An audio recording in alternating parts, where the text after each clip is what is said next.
আজকের রেসিপি হচ্ছে চিংড়ির মালাইকারি। মঞ্জু অ্যান্ড কবিতা কিচেনে আপনাদেরকে সবাইকে আমন্ত্রণ জানাই। সবাই কেমন আছেন একটু কমেন্ট করে জানাবেন।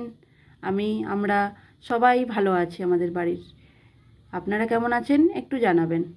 আজকে আপনাদেরকে করে দেখাবো চিংড়ির মালাইকারি। আমার চ্যানেলে আজকে এই রান্নাটি প্রথম রান্না করছি। আপনারা একটু দেখবেন আর কেমন হয়েছে জানাবেন। আর আমি যেমনভাবে করছি সেইভাবে একবার করে দেখেন। মানে নারকেল দুধ ছাড়া চিংড়ির মালাইকারি এই কেমন করে হয় একটু দেখুন। সব সময় তো ঘরে আর নারকেলের দুধ থাকে না, তাই আমি নারকেল দুধ ছাড়া কেমনভাবে চিংড়ির মালাইকারি করছি আপনারা সেটা দেখতে থাকুন। চলুন তাহলে রান্নাটা শুরু করা যাক। প্রথমে আমি কড়াই বসিয়ে দিলাম। চিংড়ি মাছটা আমি একটু ভাজবো। ভালো করে ধুয়ে নিয়ে চলে এসেছি চিংড়িটাকে। এবার একটু হলুদ আর নুন দিয়ে চিংড়িটাকে মাখিয়ে নেব। নুন দিয়ে দিচ্ছি, একটু মাখিয়ে নেব, গায়ে গায়ে লাগিয়ে নেব। আমাদের হলুদ নুন মাখানো হয়ে গেছে চিংড়িতে। এবার আমি কড়াইয়ে তেল দিয়ে দেবো। পরিমাণ মতন তেল দিয়ে দিলাম। এবার তেলটা একটু গরম হোক। আমাদের তেলটা গরম হচ্ছে, তাতে আপনাদের কি কি মশলা দেব সেটা একটু দেখিয়ে নিচ্ছি। চলুন।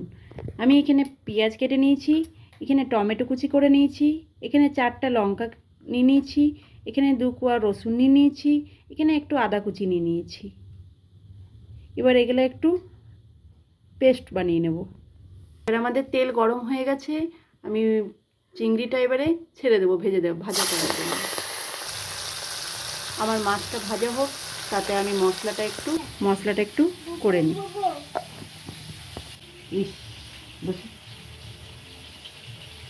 দেখুন আমাদের চিংড়িটা ভাজা হয়ে গেছে। চিংড়ি বেশি ভাজতে লাগে না, বেশি ভাজলে একটু শক্ত হয়ে যায়।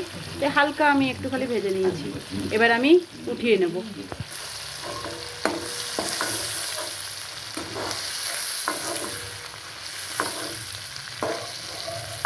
এবারে আমি একটু জিরে ফোড়ন দিয়ে দেবো, গোটা জিরে ফোড়ন। জিরেটা একটু লাল হয়ে যাবে। এবার আমি মশলাটা দিয়ে দেবো।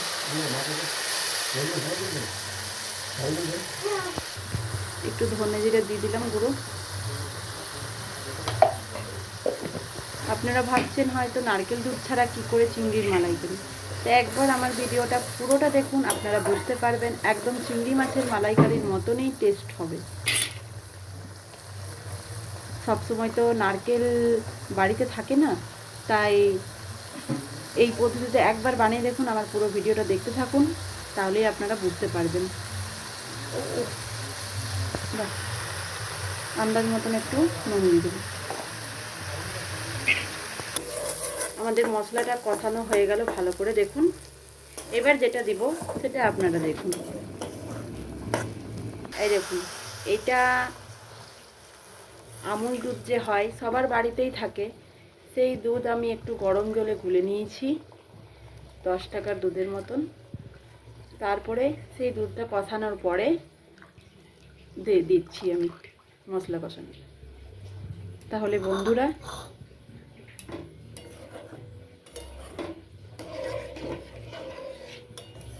দেখুন, কে বলেছে নারকেল দুধ ছাড়া মালাইকারি হয় না। এই দেখুন, এমনি দুধেও খুব সুন্দর টেস্ট হয়, একদম মালাইকারির মতনই। একদম নারকেল দুধ যে টেস্টটা হয় সেই টেস্টটা এটাতেও আসবে। আপনারা একবার এই পদ্ধতিতে করে দেখুন। এবার আমি ভাজা চিংড়িগুলোকে ছেড়ে দেব। আমার এটা ফুটে গেছে ঝোলটা একটু।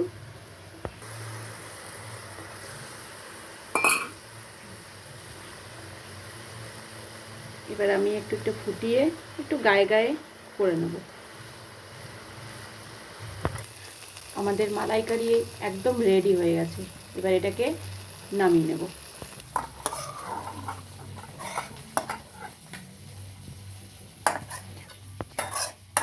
খুব সুন্দর একটা সেন্ট বেরিয়েছে, এটা আপনাদেরকে বলে বোঝাতে পারবো না।